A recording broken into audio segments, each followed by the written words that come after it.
My name is Tira Johnson. I am the beverage director for We All Gotta Eat. So that is Sushi Noz, Noz 17, and Chez Fifi, which just opened, as well as Noz Market. My approach, I really love working with multiple books. I also really love going to a lot of tastings and seminars and meeting different producers and tasting new wines.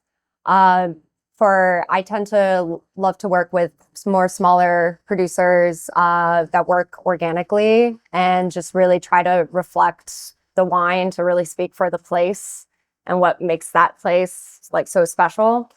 I think when you can really taste when a winemaker has put like so much like thought and passion into it, like it really does resonate through it.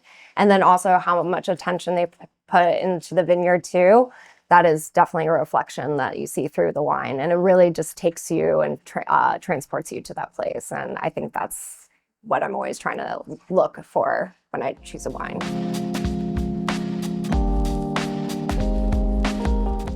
I feel really lucky to be here in New York because we have so many different cultures and so many people from everywhere around the world. And with that comes a lot of open-mindedness.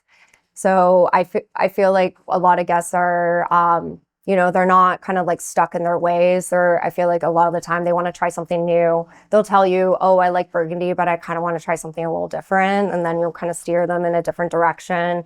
Maybe sell them like a Sierra de Gredos Garnacha or maybe a Spätburgunder.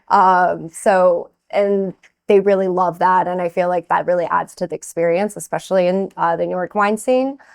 But I mean, we also do have those guests that come in and, they want to drink what they want and they like to drink what but I would say generally, I feel like a lot more people are open-minded about trying new things. And then I feel like also people are really gravitating towards like fresher wines, nothing that's like too heavily oaked, too over extracted. I feel like people are trying to go for a little bit more of that fresh style.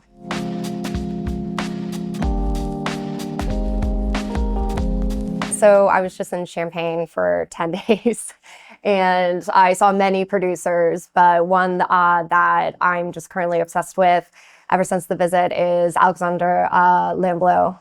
And I touring the vineyards with him, going through the cellar and then tasting his wines, my mind was blown. It was his single vineyard Meuniers that I tried, and one of them is just like the length, it just kept going and it literally stopped me in my tracks, and it was just astounding, and blown away by him.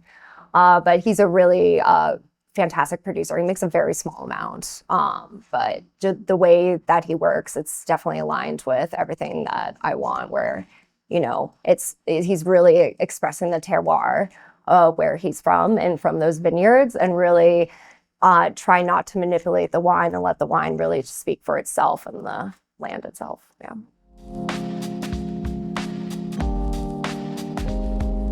So with the Sushi Noz restaurants, just because it's fish and everything, I tend to gravitate towards champagnes, white wines, and lighter reds, stuff that will be complementary to it.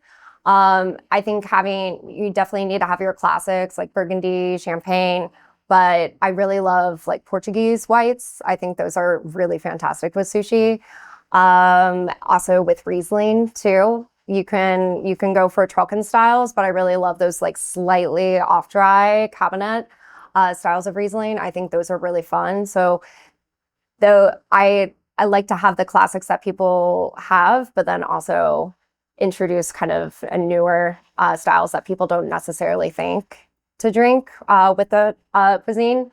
And then with Chez Fifi, I could have easily just done a all French list, but we have some Basque influence with the food there. So I really wanted to bring that out. And so we have a whole Spanish section, and it's amazing. I love our Spanish list. So we have a big mix. We have a bunch of Riojas, really classic styles, and also that go back to like I'm putting on one from 1918 right now. But then I also have a lot of new wave Rioja producers in there too.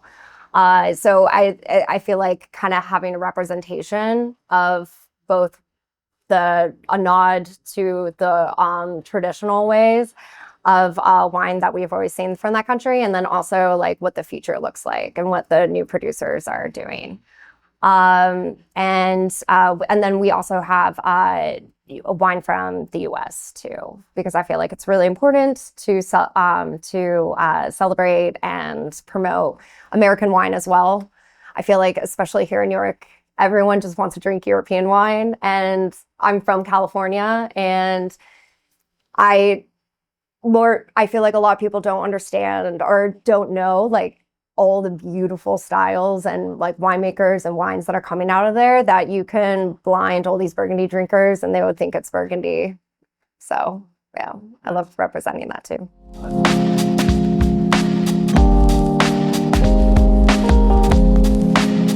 Last night, I went to a dinner with Maggie Harrison from Antica Terra, and I was blown away by her.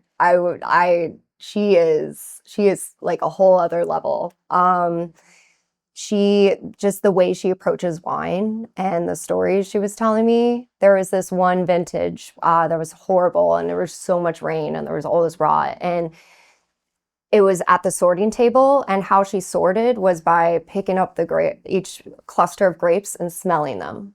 And, you know, if it smelled like nothing, she would leave it. But if there was ever like any kind of hint of VA or this and this and this, she would just like throw out the grapes and such. And then she had a cup of coffee beans to like to neutralize her nose. And she also told me this crazy story of this one vintage where frost was really was a huge threat. And what they did is they created these little fires around the vineyard, and she had a helicopter come and swirl, and it created this kind of like warmth, like this wind of warmth in the vineyard, and she didn't lose any grapes. And then all the other neighbors and in the region and such lost like 60%.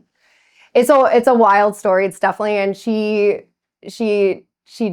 doesn't really like, she isn't for it because one, like using gas and, you know, and also like burning all the wood and such. But then what she prioritized was everyone who works for her and their families, and making sure that they have income coming in.